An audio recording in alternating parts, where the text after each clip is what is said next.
الرجيم بسم الله الرحمن الرحيم قال يا آدم أنبئهم بأسمائهم فلما أنبأهم بأسمائهم قال ألم أقل لكم إني أعلم غيب السماوات والأرض وأعلم ما تبدون وما كنتم تكتمون۔ سورۃ بقرہ پہلا پارہ آیت نمبر 32۔ سیدنا آدم علیہ السلام کو زمین پر خلیفہ بنانے کی بات چل رہی تھی۔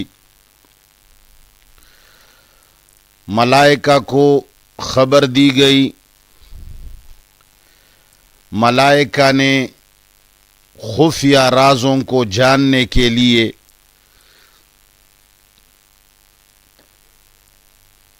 آدم علیہ السلام کے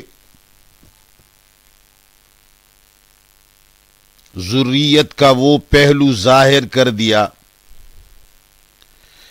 جو ان کو آشکارا اور معلوم تھا۔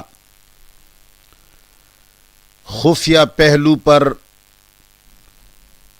سمجھنے کے لیے اللہ تعالی کے سامنے اپنی بات رکھ دی۔ اللہ تعالی نے اجمالاً اتنا فرمایا کہ میں جاننے والا ہوں، تم نہیں جانتے۔ انی اعلم ما لا تعلمون۔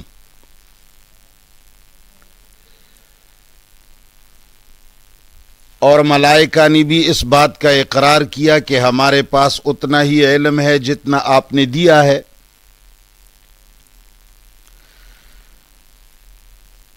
تو ذریت آدم کے اندر جو پاک اور نیک لوگ تھے ان کے بارے میں ملائکہ سے دریافت کیا گیا، ان کو علم نہ تھا۔ آدم علیہ السلام سے جب پوچھا گیا تو انہوں نے ذریت آدم کے اندر جو بڑے بڑے انبیاء، اولو العزم قسم کے پیغمبر اور انتہائی خدا ترس لوگوں کے ناموں کی فہرست بتا دی،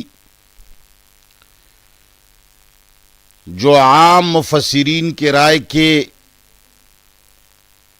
مطابق تو دنیا کے مال اور متاع کے نام مراد ہیں، مگر ہمارے نزدیک چونکہ سارے ضمائر معروف کے ہیں، معرفہ کے ہیں، ہؤلاء الاسماء انبئہم باسمائہم انبأہم باسمائہم، ان سے جو معلوم ہوتا ہے تو میرے رائے کی اس سے ذریت آدم کے اندر معروف اور پاک لوگ مراد ہیں اور ان کے نام مراد ہیں۔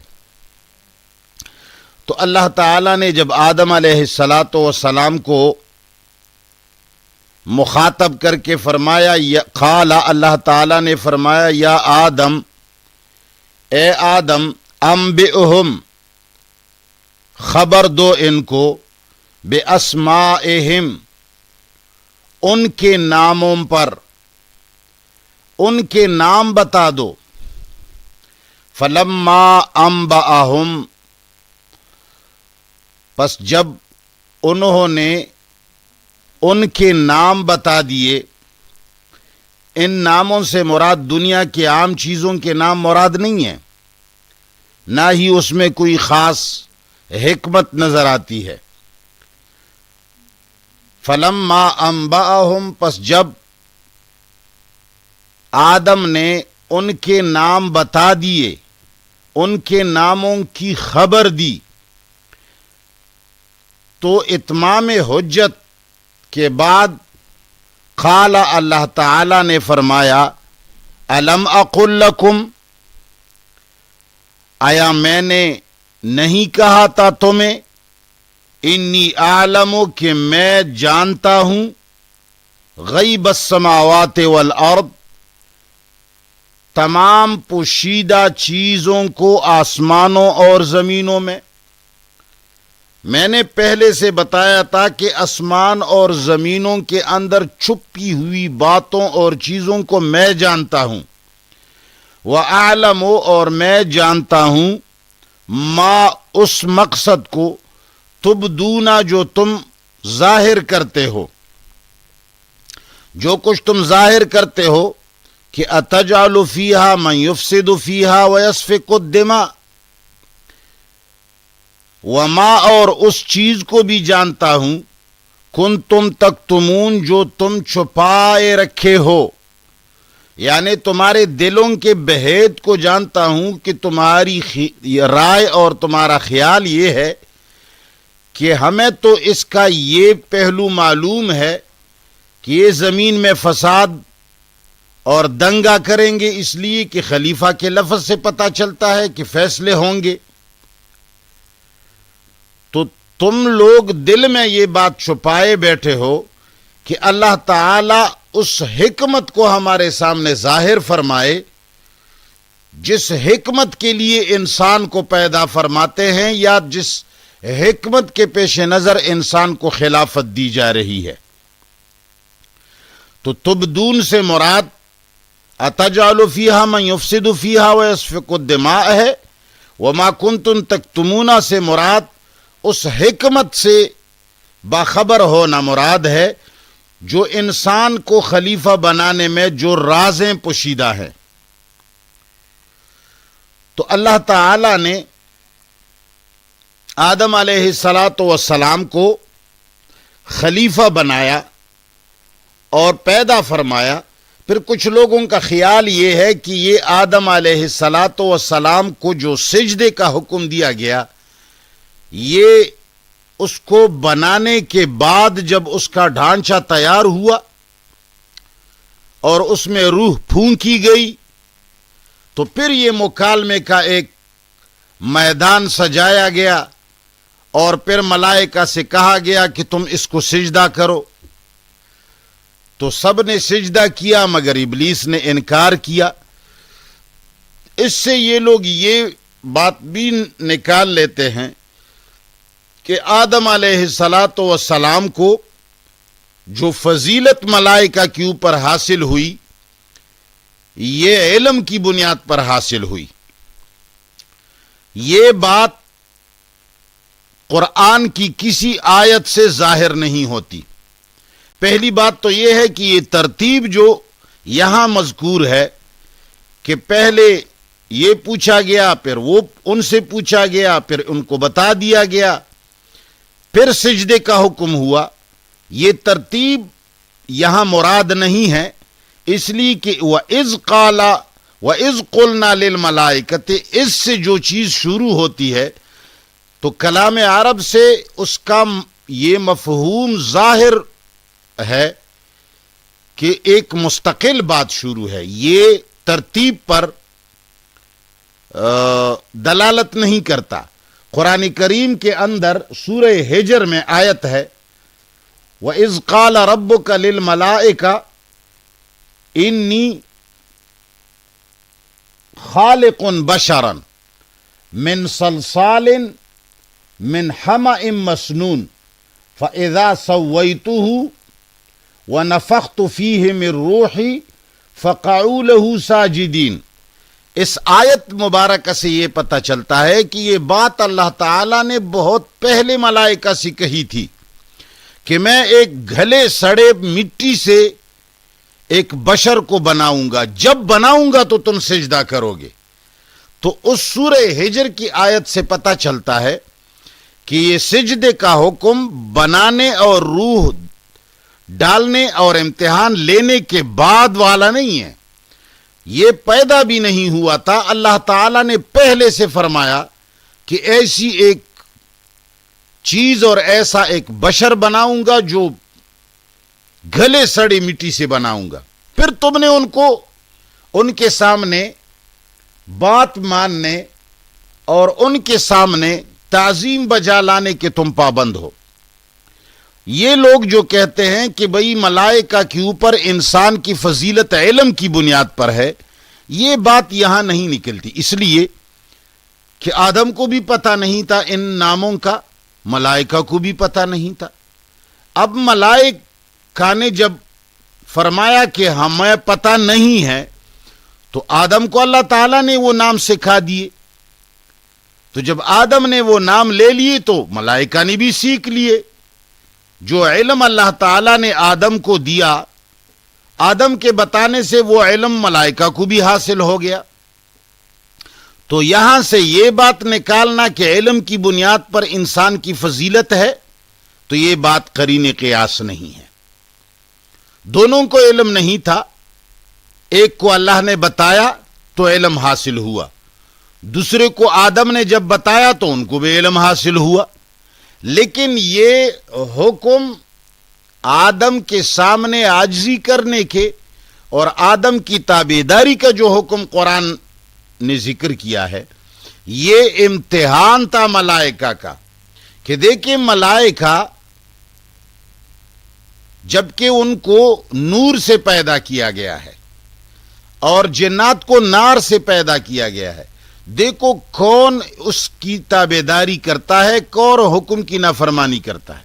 جس طرح کہ ایک شجرہ، ایک درخت کے کھانے سے آدم اور حوا کو منع کیا گیا بطور امتحان، تو اسی طرح ملائکہ کے اوپر عجز و انکساری اور تابعداری کا جو حکم ڈالا گیا تو بھی امتحان تھا، جس کے اندر ملائکہ پاس ہو گئے اور شیطان جن ابلیس فیل ہو گیا. فلما انبأہم، پس جب خبر دی آدم نے ان کو باسمائہم، ان کے ناموں کی، قالا تو اللہ تعالی نے فرمایا الم اقل لکم، ایا نہیں کہا تھا میں نے تمہیں، انی اعلم، کہ میں جانتا ہوں غیب السماوات والارض، تمام پوشیدہ چیزوں کو آسمانوں اور زمین میں، وَأَعْلَمُ، اور میں جانتا ہوں ما اس راز کو، تبدونا جو تم ظاہر کرتے ہو، اَتَجْعَلُ فِيهَا مَن يُفْسِدُ فِيهَا کے اندر، وما، اور اس راز کو بھی جانتا ہوں، کنتم تکتمون، جس کو تم چھپاتے ہو، کہ انسان کو خلیفہ بنانے میں کیا راز ہے.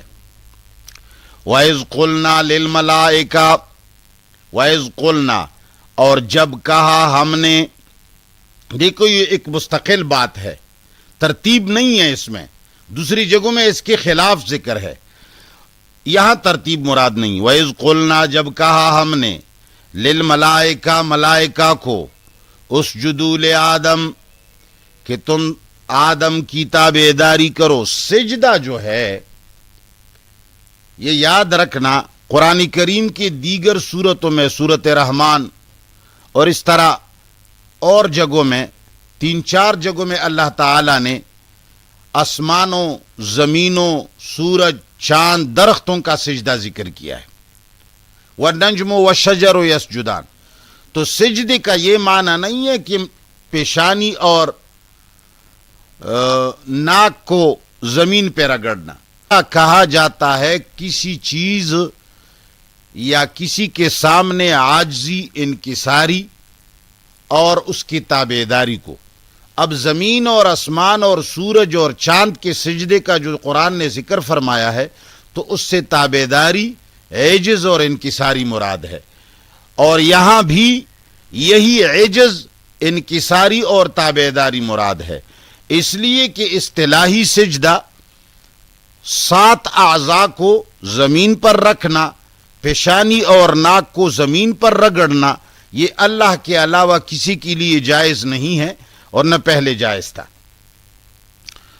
تو یہاں اس جدو سے مراد لغوی طور پر تابعداری اور انکساری اور عجز ہے۔ تو ملائکہ سمجھ گئے کہ فضیلت کا دار و مدار نور اور نار اور خاک پر نہیں ہے، فضیلت کا دار و مدار اللہ کے حکم ماننے پر ہے۔ جو اللہ کا حکم مانتا ہے وہ فضیلت والا بن جاتا ہے، جو اللہ کی نافرمانی کرتا ہے وہ ذلیل بن جاتا ہے۔ وَإِذْ قُلْنَا، اور جب کہا ہم نے للملائکہ، ملائکہ کو، اسجدوا لآدم، تابعداری کرو آدم علیہ السلام کی، عاجزی اور انکساری کرو آدم کے سامنے، فسجدوا، تو سب نے تابعداری بجا لائی، سب نے عجز و انکساری سے کام لیا، الا ابلیس، مگر ابلیس نے نہیں لیا۔ سب نے آدم کے سامنے عاجزی اور انکساری اور اس کے تابعداری کی حامی بھر لی، الا ابلیس۔ اب اگر کوئی یہ کہے کہ یہ حکم تو ملائکہ کو تھا، ابلیس کو تو نہیں تھا، تغلیباً ملائکہ کا ذکر ہوا، لیکن وہاں یہ لوگ بھی موجود تھے اور زیادہ فرق بھی نہیں ہے۔ آدم تو گاری مٹی، سڑے ہوئے مٹی سے پیدا ہوا، ملائکہ نور سے اور ابلیس نار سے۔ تو اگر نار والا اپنے آپ کو معزز سمجھتا ہے تو نور والا تو اس سے بھی زیادہ معزز ہے۔ جب نور والے کو حکم ہوا کہ تابعداری کرو تو ناری بطریق اولا اس میں شامل ہے، جب بڑوں کو حکم ہے تو چھوٹا تو ہے ہی اس میں شامل۔ تو اللہ تعالیٰ فرماتے ہیں فسجدوا، تو ان سب نے تابعداری کی، الا ابلیس، سوائے ابلیس کے، ابا، ابلیس نے انکار کیا، واستکبرا، اور اس نے تکبر کیا، بڑائی کی۔ اس نے باقاعدہ کہا کہ میں نار سے پیدا ہوا ہوں، یہ مٹی سے پیدا ہوا ہے، میں بھلا اس کی تابعداری کیوں کروں؟ وَكَانَ مِنَ الْكَافِرِينَ، اور تھا وہ کافروں میں سے۔ وَقُلْنَا، اور کہا ہم نے، یا آدم، اے آدم، اسکن، سکونت اختیار کیجئے، رہیے، انتا، تم، وزوجکا، اور تمہاری بیوی، الجنتا، اس جنت کے اندر۔ یہ جنت آسمانی جنت نہیں ہے، اس لیے کہ آسمانی جنت کے اندر پہلے تو اس میں اختلاف ہے کہ وہ ابھی تک اللہ تعالی نے پیدا کیا ہے یا نہیں کیا، اور دوسری بات یہ ہے کہ اگر یہ کلیئر ہے کہ وہ اللہ نے پیدا کیا ہے اور اس کے حکمت بالغہ اور قوت سے یہ دور بھی نہیں، تو اس کا قانون ہے کہ اس میں لوگ مرنے کے بعد جاتے ہیں، اور یہ بھی قانون ہے کہ وہاں جب کوئی جاتا ہے تو پھر اس سے نکلتا نہیں۔ لہٰذا یہ کوئی زمینی جنت تھی، اونچی جگہ پر کوئی باغ تھا، اس کے اندر اللہ تعالی نے ان کو رکھا ہوا تھا۔ تو اللہ نے فرمایا کہ تو اور تیری بیوی سکونت اختیار کرے الجنتا، اس باغ کے اندر، وَكُلَا، اور کھاتے رہیے، منہا، اس باغ سے، رغدن، فراغت کے ساتھ، یا رغدن بسیار، حیث شئتما، جہاں تم چاہو، اس باغ کے اندر کھاتے رہو، فراخی کے ساتھ، بسیار طریقے سے، حیث شئتما، جہاں چاہو، کسی درخت کے نیچے، کسی پتھر کے اوپر، کسی میدان میں، کسی سینری کے اندر، جہاں چاہو کھاتے رہو، لیکن ولا تقربا، قریب مت جائیو، ہاذہ الشجرۃ، اس درخت کے۔ یہ حاضی ہی بالکل اشارہ ہے، معرفہ ہے، الشجرہ ایک خاص درخت مراد ہے، الف لام اس پر داخل ہے۔ تو اس سے معلوم ہوتا ہے کہ یہ درخت، یہ شجرہ ان کا قریب بھی تھا اور ان کو معلوم بھی تھا۔ اب اس کے اندر مفسرین نے بہت ہاتھ پیر مار لیے ہیں۔ یہ انجیر کا دانہ ہے، کوئی کہتا انگور کا دانہ ہے، کوئی کہتا ہے کہ گندم کا دانہ ہے، کوئی کیا چیز سمجھتے ہیں، کوئی کیا چیز سمجھتے ہیں۔ پہلی بات تو یہ ہے کہ قرآن کریم نے اس کو مجمل چھوڑا ہے، مبہم چھوڑا ہے، ہمیں اس کے لیے ہاتھ پیر مارنے کی ضرورت نہیں۔ جب اللہ نے نہیں بتایا تو ہمیں اس کے کھوج اور کورید کرنے میں کوئی فائدہ نہیں۔ دوسری بات یہ ہے کہ مفسرین نے جن چیزوں کو متعین کیا ہے اس میں ایک باحوالہ اور مدلل بحث تفسیر البرہان میں رحمت اللہ طارق صاحب نے غالباً 164 165 صفحے پر تقریباً 5-6-7 صفحات پر مشتمل بحث کی ہے، اور اس میں تقریباً 70-80 کتابوں کے حوالوں سے جو لغت اور تفسیر کے حوالے انہوں نے دیے ہیں، تو انہوں نے لغت عرب سے یہ ثابت کیا ہے کہ اس الشجرہ سے مراد عورت کا اندام نہانی ہے۔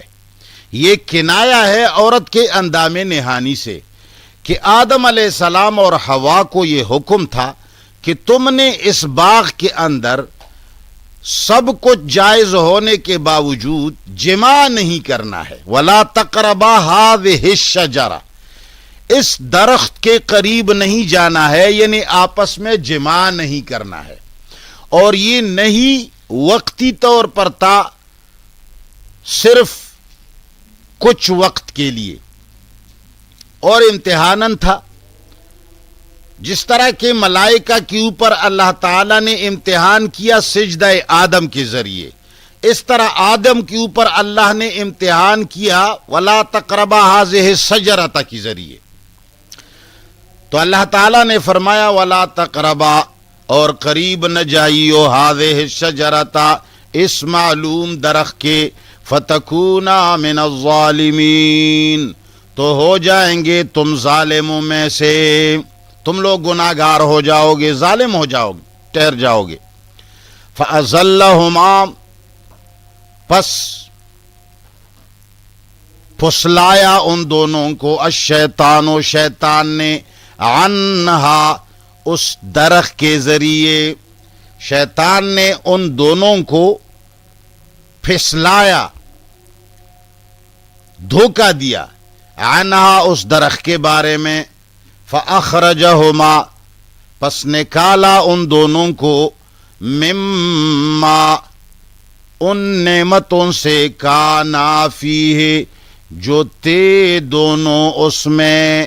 یہ آدم اور حوا جس عیش اور عشرت اور خوشی اور نعمتوں کے اندر وہاں رہ رہے تھے، ان نعمتوں سے نکال دیا دونوں کو اپنی شرارت اور دھوکے کے ذریعے۔ تو اللہ فرماتے ہیں کہ جب ایسا ہوا، وَقُلْنَا، تو ہم نے کہہ دیا، اِہْبِطُوا، اتر جاؤ، سب اتر جاؤ۔ اب یہ اِہْبِطُوا کا حکم آدم اور حوا کو ہے، آدم اور اس کی ذریت کو ہے، آدم اور حوا اور ابلیس کو ہے۔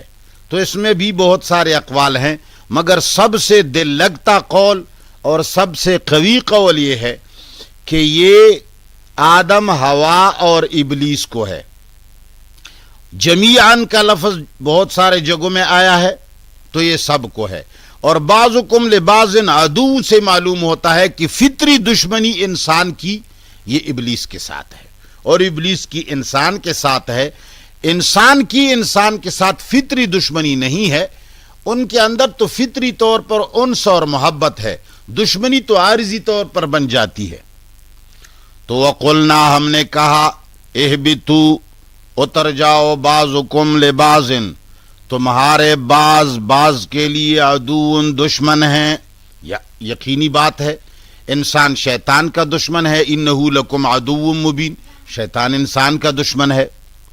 وَلَكُمْ فِي الْأَرْضِ، اور تمہارے لیے زمین کے اندر مستقرن رہنے کی جگہ ہے، ومتاعن اور کچھ فائدہ ہے، الی حین ایک وقت تک۔ تم زمین کے اندر رہو گے، وہاں تھوڑے بہت فائدے ہوں گے اور ایک وقت تک رہو گے، پھر تم نے وہاں سے جانا ہوگا۔ تو ایسا ہوا، ان کو اتار دیا، اس باغ سے نکال دیا۔ فتلقى آدم، پس سیکھ لیے آدم نے، چونکہ گناہ شیطان نے بھی کیا اور شیطان نے انکار کیا، استکبار کیا، لیکن وہ اس گناہ پر ڈٹا رہا اور اپنے گناہ کے لیے دلائل ڈھونڈتا رہا، تو وہ ملعون ہوا، اور خطا اور لغزش آدم سے بھی ہوئی، مگر آدم پشیمان ہوا۔ آدم نے اپنی لغزش پر پشیمانی ظاہر کی اور اللہ تعالی سے توبہ کی کوشش کی، اور 24 گھنٹے اس کے دل میں یہی بات تھی کہ مجھے کوئی ایسا کلمہ، ایسے الفاظ سکھائے جائیں جس کے ذریعے میں اللہ سے اپنا اس لغزش اور خطا کو بخشواؤں۔ تو اللہ تعالیٰ نے ان پر رحم کیا۔ اب اس میں ایک درس موجود ہے بنی اسرائیل کے لیے اور ساری انسانیت کے لیے، کہ دیکھو گناہ اور خطا آدمی سے ہو جاتا ہے، مگر گناہ اور خطا کے بعد ایک شیطان کی روش ہے اور ایک آدم کی روش ہے۔ تمہیں شیطان کی روش سے خود کو بچانا ہے اور آدم کے روش کو اپنانا ہے۔ تو اس کے دل میں ایک تمنا تھی، تو فتلقى آدم، پس سیکھ لیے آدم نے، من ربی ہی اپنے رب سے، کلمات چند کلمات سیکھ لیے۔ اب یہ کلمات اللہ سے سیکھ لیے۔ وہ جو لوگ کہتے ہیں کہ عرش پر کلمہ لکھا ہوا تھا، وہ بات 100% جھوٹ ہے، اس میں کوئی حقیقت نہیں ہے۔ یہ ساری اسرائیلی روایات ہیں جو ہمارے دین کے اندر مجوسیوں کے ذریعے، ایرانیوں کے ذریعے ہمارے دین میں گھسے ہیں۔ یہی وجہ ہے کہ آج جو شیعہ سنیوں کے ساتھ مناظرے کرتے ہیں تو سنی مناظرے سے اس لیے بھاگتا ہے کہ اس کو پتہ ہے کہ میری کتابوں کے اندر ساری گندگی ایسی ہے کہ وہ ابھی کہے گا کہ تمہاری بخاری میں یہ لکھا ہوا ہے، اب کب میں کیسے کہوں گا کہ بخاری میں یہ ہماری نہیں ہے۔ لیکن ہم ڈنکے کے چوٹ کہتے ہیں کہ بخاری ہو، مسلم ہو، یہ سب ایرانیوں کی لکھی ہوئی کتابیں ہیں، ان میں ہماری باتیں بھی ہیں، شیعوں کی باتیں بھی ہیں، لیکن لکھا انہی لوگوں نے ہے۔ بخاری صاحب اور بخارا صاحب یہ ہمارے لوگ نہیں تھے۔ تو اللہ تعالیٰ فرماتے ہیں فتاب علیہ، تو رحم کیا اللہ تعالیٰ نے ان پر، انہو هو التواب، یقیناً اللہ تعالیٰ زیادہ توبہ قبول کرنے والے، الرحیم مہربان ہے۔ قلنا، تو ہم نے کہا، اہبتو، اتر جائیں، منہا، اس جنت سے، جمیعاً سب کے سب۔ اب آدم اور حوا کو جمیعاً کا لفظ کہنے سے بات نہیں بنتی، معلوم ہوتا ہے آدم، حوا اور ابلیس یہ سب کو نکال دیا گیا اور کہا اہبتو منہا جمیعاً، اتر جائیں اس جنت سے سب کے سب۔ اب آگے ایک اور امتحان ان کے اوپر لاگو ہو جاتا ہے، فَإِمَّا يَأْتِيَنَّكُمْ، پس جب آ جائے میری طرف سے، پس جب آ جائے تمہاری طرف، منی، میری طرف، ہدن، ہدایت۔ اللہ نے فرمایا جب تم اتر جاؤ گے تو اب آگے پھر دو باتیں ہیں، میری ہدایت آئے گی، میرے فرمان آئیں گے، جس طرح کہ یہ میرا فرمان تھا کہ اسجدوا لآدم، اس میں بھی امتحان سے ایک گروہ نے مان لیا، دوسرے گروہ نے انکار کیا۔ وَلَا تَقْرَبَا هَٰذِهِ الشَّجَرَةَ، یہ بھی ایک امتحان تھا، اس میں خطا اور لغزش واقع ہو گئی، اور جنت سے اتار دیے گئے. اب اللہ فرماتے ہیں کہ جب یہاں جنت سے اترو گے تو بھی دو باتیں ہیں. میری طرف سے پھر حکم آئے گا. اب فَإِمَّا يَأْتِيَنَّكُمْ پس جب آ جائے تمہیں منی میری طرف سے ہدن ہدایت کلام اللہ میرا حکم قرآن تورات انجیل زبور جب میری طرف سے کتاب آ جائے حکم آ جائے فمن تبع ہدایا پس جس نے تابعداری کی میری ہدایت کی فلا خوف علیہم تو نہیں ہوگا ان کے اوپر کوئی خوف ولا هم یحزنون نہ ہی وہ غمگین ہوں گے. والذین اور وہ لوگ کفروا جنہوں نے کفر کیا وکذبوا اور جنہوں نے میرے احکام کو جھٹلایا بآیاتنا میرے آیتوں کو میرے آیات نہ مانے اس میں پچھو اور تعویلات شروع کیے اس کی اپنی طرف سے معانی ڈھال دیے اپنے مذہب کے مطابق میری آیتوں کو استعمال کرنے لگے اپنے عقیدے پر فٹ کرنے لگے.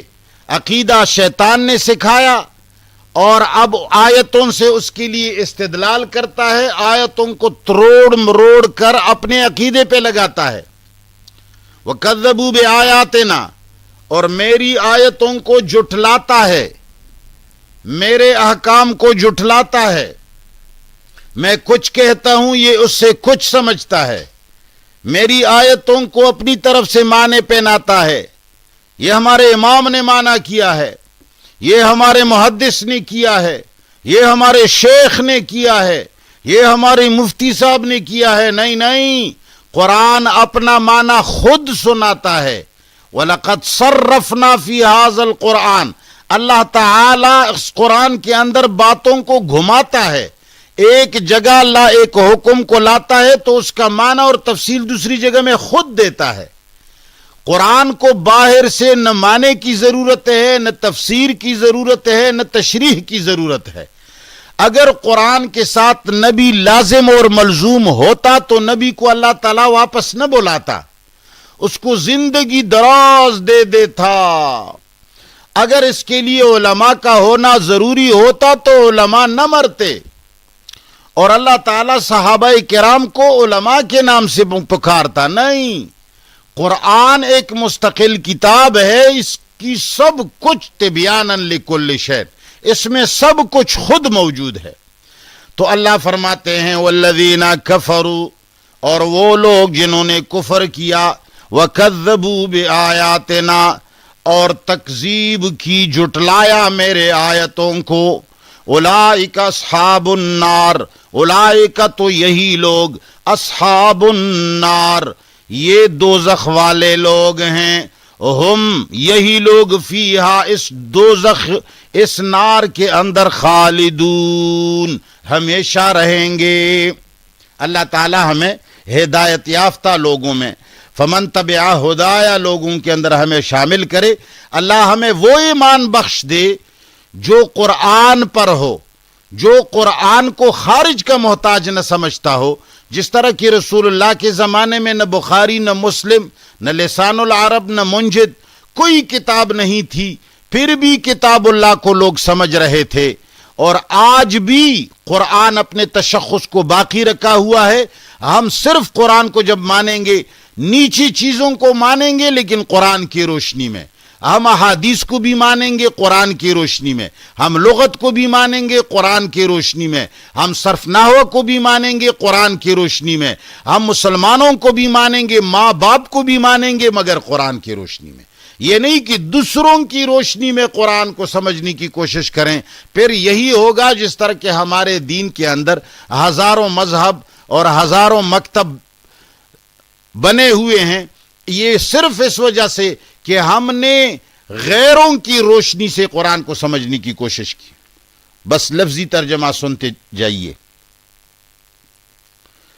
قالا اور اللہ نے فرمایا یا آدم اے آدم انبئہم خبر دے دو ان کو باسمائہم ان کے ناموں کی. فلما انبأہم پس جب اس نے خبر دی ان کو بِأَسْمَائِهِمْ ان کے ناموں کے بارے میں. قال تو اللہ نے فرمایا الم اقل آیا نہیں کہا تھا میں نے لکم تمہیں انی اعلم کہ میں جانتا ہوں غیب السماوات آسمان والارض اور زمین کے غیب کو پوشیدہ باتوں کو وَأَعْلَمُ اور میں جانتا ہوں ما اس راز کو تبدونا جس کو تم ظاہر کرتے ہو وما اور ان رازوں کو بھی جانتا ہوں کنتم تکتمون جس کو تم چھپاتے ہو. وَإِذْ قُلْنَا جب ہم نے کہا لِلْمَلَائِكَةِ ملائکہ سے اسجدوا تابعداری کرو لآدم آدم کی فسجدوا تو سب نے تابعداری کی الا ابلیس سوائے ابلیس کے ابا اس نے انکار کیا واستکبر اور اس نے بڑائی کی تکبر کیا وکان من الکافرین وہ تھا ہی کفار میں سے. وقلنا اور ہم نے کہا یا آدم اے آدم اسکن رہیے انتا تو وزوجکا اور تیری بیوی الجنتا اس جنت باغ میں وکلا اور کھائیے منہا اس باغ سے رغدن بے سیارہ یا رغدن فراخی کے ساتھ فراغت کے ساتھ حیث شئتما جہاں تم چاہو ولا تقربا مگر قریب مت جائیو ہاذہ شجرتا اس درخت کے فتکونا پس ہو جائیں گے تم من الظالمین گناہگاروں میں سے. فازلہما پھر ان کو پسلایا الشیطان و شیطان نے عنہا اس درخت کے بارے میں فاخرجاہما اور نکالا ان دونوں کو مما ان نعمتوں سے کانا فیہ جو تھے اس میں. وقلنا تو ہم نے حکم کیا اہبتوا اتر جائیے بعضکم تمہارے بعض علیہ السلام نے من ربی ہی اپنے رب سے کلمات چند کلمات فتاب علیہ پس اللہ تعالی نے ان کے ذریعے ان پر رحم کیا. فتاب علیہ پس اللہ تعالی نے آدم پر رحم کیا. انہو هو التواب یقیناً اللہ زیادہ توبہ قبول کرنے والا الرحیم مہربان ہے. قلنا ہم نے حکم کیا اہبتون اتر جائیں منہا اس جنت سے جمیعاً سب کے سب. فَإِمَّا يَأْتِيَنَّكُمْ پس جب آئے تمہاری طرف منی میری طرف سے ہدن ہدایت فمن تبع پس جس نے تابعداری کی ہدایہ میری ہدایت کی فلا خوف علیہم فلا خوف تو نہیں ہوگا کوئی خوف علیہم ان پر ولا ہم یحزنون نہ وہ غمگین ہوں گے. والذین اور وہ لوگ کفروا جنہوں نے کفر کیا وکذبوا بآیاتنا اور انہوں نے جھٹلایا میری آیات کو اولئک اصحاب النار پس یہی لوگ آگ والے ہیں ہم فیہا خالدون جو اس آگ میں ہمیشہ رہیں گے. وصلی اللہ تعالی علی خیر خلقہ محمد وآلہ وصحبہ اجمعین. اللہ تعالی ہم سب کو قرآن پر عمل کرنے کی توفیق عطا فرمائے. ہمیں قرآن اور سنت کو ایسا سمجھنے کی توفیق عطا فرمائے جس طرح ان کو سمجھانے کا اور سمجھنے کا حق ہے. اللہ کرے کہ مسلمان قرآن کو مشعل راہ سمجھ لے اور احادیث اور تمام کتابوں کو قرآن کا خادم اور غلام سمجھ لے. اللہم ربنا آتنا فی الدنیا حسنۃ وفی الآخرۃ حسنۃ